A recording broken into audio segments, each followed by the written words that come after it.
Olá, muito boa tarde.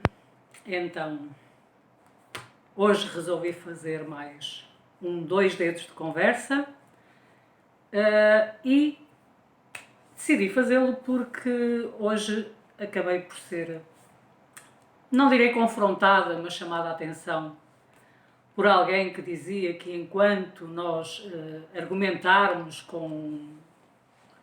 falando em Deus, não é? E a pessoa diz com a religião, contra a ideologia de género, não seremos ouvidos. Pois, eu até entendo que o mundo, não é, nos queira convencer disso. Só que eu também acredito que o meu cristianismo não tira a minha inteligência, bem pelo contrário. E eu também acredito que há cristãos que são cientistas e não deixam de ser cientistas, porque são cristãos nem vice-versa, não é? Então, a verdade é que a única coisa na qual nós não nos podemos muitas vezes sustentar é mesmo na ciência, porque a ciência às vezes tem pontos de vista divergentes. Por exemplo, há cientistas que aprovam a ideologia de género. Há outros que são frontalmente contra. Há cientistas que dizem que o Covid-19 é uma farsa. Há outros que dizem que não. Há cientistas que defendem coisas e os outros defendem exatamente o oposto daquela coisa. Percebem? Então, aquilo que eu decidi fazer hoje, nestes 2 dedos de conversa, foi baseado e citando mesmo o meu livro, Identidade de Género, Toda a Verdade, o penúltimo no caso, e o primeiro sobre o tema, 5 razões, eu vou dar 5 razões para não aceitarmos a ideologia de género na perspectiva da razão. Está bem? Eu fiz questão mesmo de dizer razão. Então, o facto de eu ser cristã obriga-me, de acordo com a palavra de Deus, a buscar a verdade, a procurar a verdade. Um cristão não é alguém que vive alienado do mundo, bem pelo contrário. Um cristão é alguém que tem a mente de Cristo para perceber o que se passa neste mundo. Então vamos lá às 5 razões para não aceitarmos a ideologia de género na perspectiva da razão. E a primeira razão é histórica. Não há precedentes civilizacionais que demonstrem a sustentabilidade da história de uma sociedade sexualmente plural. Não há.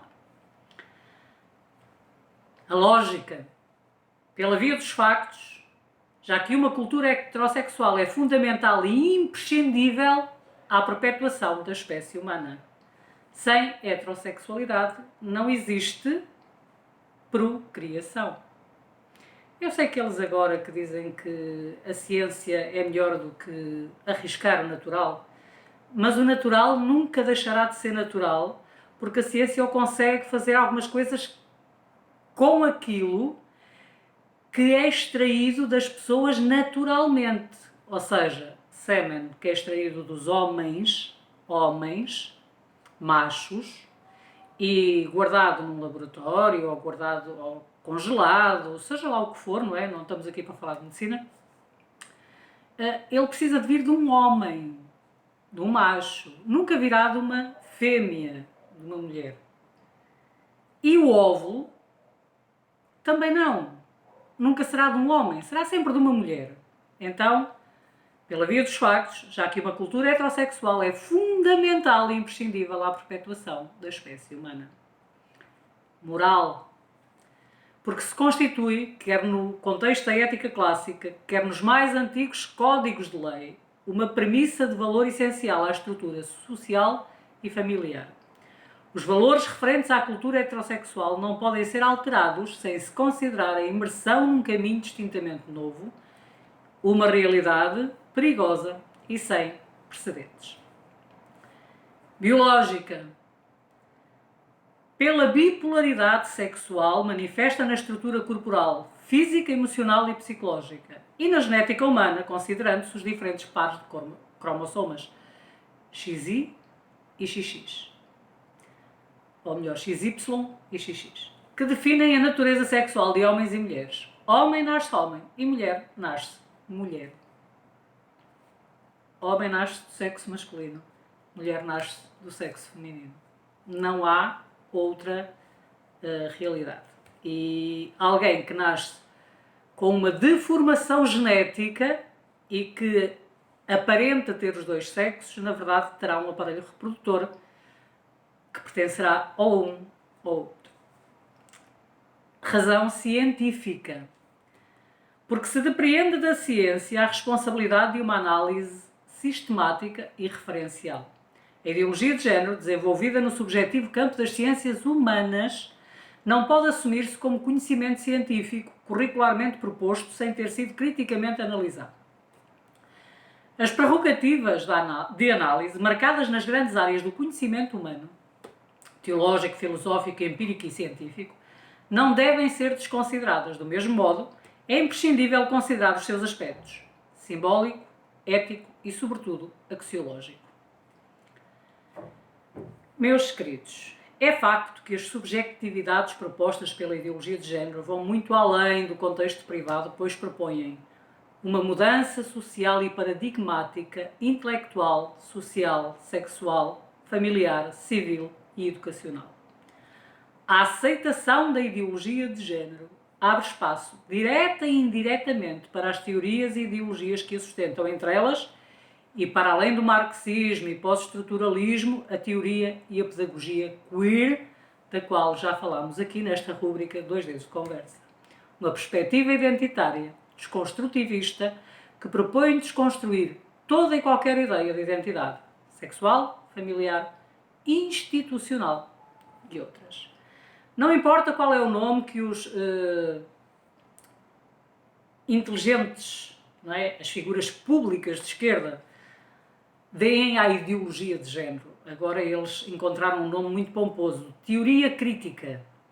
Uma teoria é uma teoria, não passa disso. Não é realidade, não é cientificamente comprovada. Portanto, eles podem lhe dar o nome que quiserem, mas não podem obrigar-nos a aceitar algo que é anticientífico, antibiológico, antimoral ou imoral, ilógico, anti-histórico. Não podem.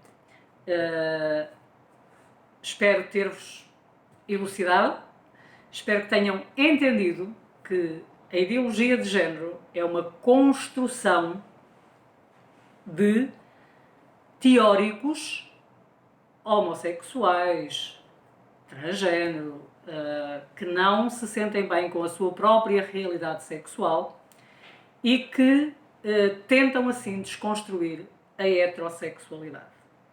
E eu não tenho nada contra as pessoas, todas as pessoas são criadas à imagem e semelhança de Deus e todas as pessoas podem ser alcançadas e salvas por Ele.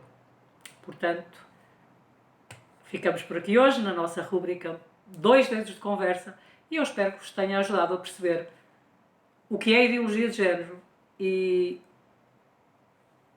a perceber que de facto é algo completamente ideológico.